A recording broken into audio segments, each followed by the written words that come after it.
Today we're going to be talking about the aftermath of the November 2022 Hobbytown races. My son and I went to Hobbytown this month, and let me tell you, there were a lot of challenging racers there, and the track itself was a purely technical track. It was a 5-lane that's basically smushed down into 3 lanes at many points of the track, and it was like really difficult, especially with all the inclines, the rainbow changer, things like that, the dragon back that basically killed me in tune class. So yeah, speaking of tune class, so I wasn't able to enter box stock because we were late for there, because I had taught 2 yoga classes in the morning, and then I rushed over to there, and I missed the kids' box stock for my son and the box stock for all of the rest of us. So my son and I entered the tune class races. I entered with my Vulture car. Yes, so this is typically a B-Max car. I built it as a B-Max vehicle, but instead of having a Hyperdash engine in there, I put in an atomic tuned engine in there. And let me tell you, even with the atomic tuned engine, this was wicked fast. So you will see in the video right here, we're going to do a play-by-play of what's going on in the video. Here I am starting in the second spot, right there, second lane, and we're off. And you see, I had a pretty good drop. And so I wasn't first in the first lap, but then I quickly caught up and I started getting faster and faster and faster. And there it is on the 3rd lap, you'll see I'm ahead of everybody. And then on the 4th lap, I'm ahead of everybody.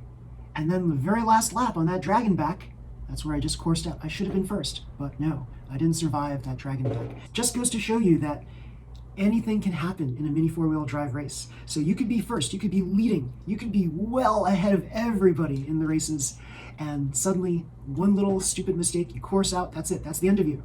And then everybody else who's behind you gets to be first, second, and third. So that's just the way the ball bounces. So better luck next time. I think given the fact that I had quickly placed this brake on here, I didn't have much time to adjust to this car at all.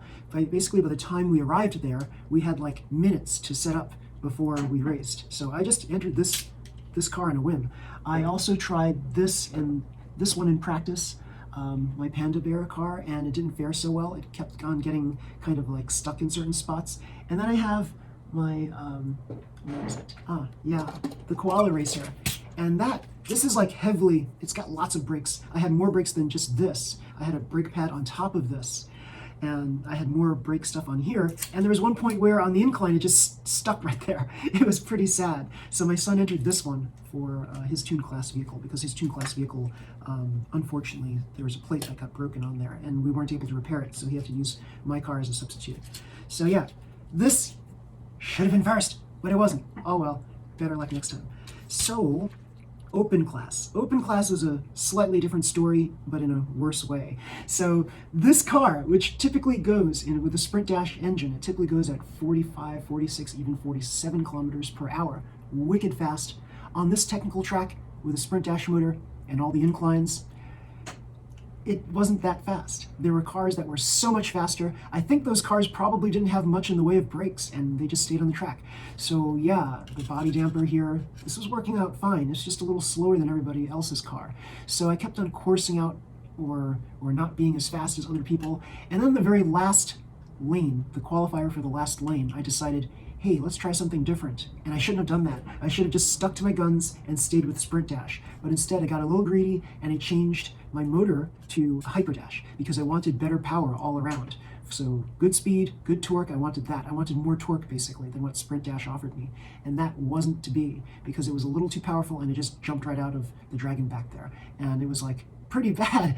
And then, yeah, someone else Ken beat me, yes, and his car was a little slower than mine, but he beat me because he stayed on the track. His cars are very stable, so he stayed on the track, he won, he got into the 5th lane.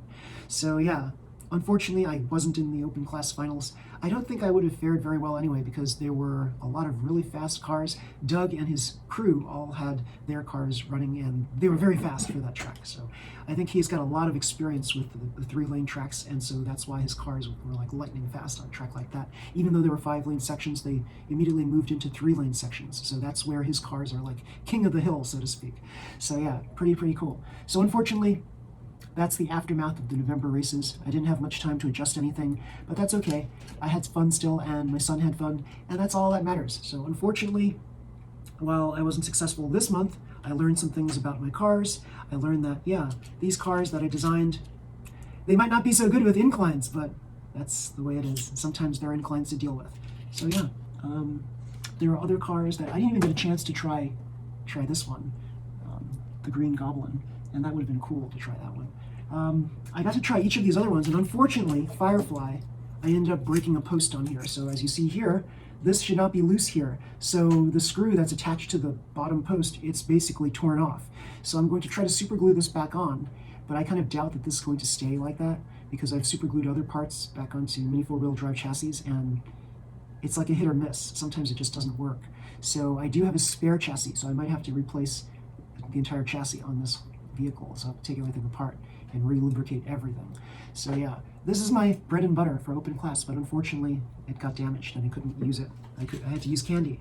And the thing was, I had a lot writing on this because I was like, yeah, this junk car that I made out of all my spare parts, it'd be so cool if this actually won something, right? That would have been so cool. So this was my big experiment of the month. So pretty cool, pretty cool. So the other cars here, this is the car that a fellow racer gave me from AAA Hobbies. His name is Alex, and he gave me this car, and then I spruced it up with some rollers, and yeah, I did some little things here and there to tweak it, and it was running fairly well. Pretty good considering there's like hardly any brakes on here. There's this like body catcher material for the brake, and then there's this one brake on the back, and so it was actually faring pretty well. So it's got a suspension chassis. My other suspension chassis was also, it was okay. It was a little wobbly. The other one I would have considered was, my old bread and butter, Neon Vicky. It was a little slow. It was let's put it this way, on my practice run, this was a very ugly finish. So what I mean by that is, during the digital curves, this was rocking back and forth like really heavily, probably because it's got like these big 19mm rollers on it, right? So yeah, but this is pretty stable for what it was, and if I was smart about it, I probably would have just used this one instead of candy, but I wanted to experiment with candy and see how far I can go with a new car. So sometimes it's not about winning, everybody. Sometimes it's about experimenting with your new cars. I know it's a competition and all, but sometimes you just have to see if your new car, fares well in new competition. So just playing the same car over and over and over again, that could be fun to keep winning, but sometimes you just want to experiment and see what your new car does. So that's what I did this time. So yeah, and we also had another cool car that I thought would have been fairly good on this track, and it was pretty good for like 4 out of the 5 laps. This is the Lupine Racer Lupo, and yeah, this is a heavy car. It's not that fast. It's got a Hyperdash motor in there, and unfortunately coursed out. It basically flipped upside down. When you're on a dragon back, I think the worst thing that can happen is your car somehow flips over and goes backwards. But another bad thing that happens is sometimes it just flips over and lands on its top side, belly sticking up. So that's basically what happened on 3 out of these 6 open class cars. Yeah, so I have to fix this thing. Unfortunately, yeah, this is a polycarbonate reinforced chassis. And all you guys out there know that I have a love-hate relationship with polycarbonate reinforced chassis. I feel that the stiffer chassis does enable you to get 1 or 2 kilometers faster per hour. However, all of the mount points are going to be weaker than standard APS plastic. And I don't know why this is so. Some people may beg to differ on that, but with my racing experience, I can tell you that so many things have broken off the mount points on these polycarbonate reinforced chassis. You have to somehow reinforce the polycarbonate reinforced chassis mount points, and then you can get a good, speedy, competitive car. Yeah, so everybody, if you like this video, please slam the like button, subscribe to my channel, and you'll see more videos just like this one. Remember, everybody, it's not about winning all the time. Sometimes it's about experimentation. Sometimes it's about like just seeing what your car will do, what your new fancy gimmicks and experiments will do. So until next time, everybody, see ya. Bye.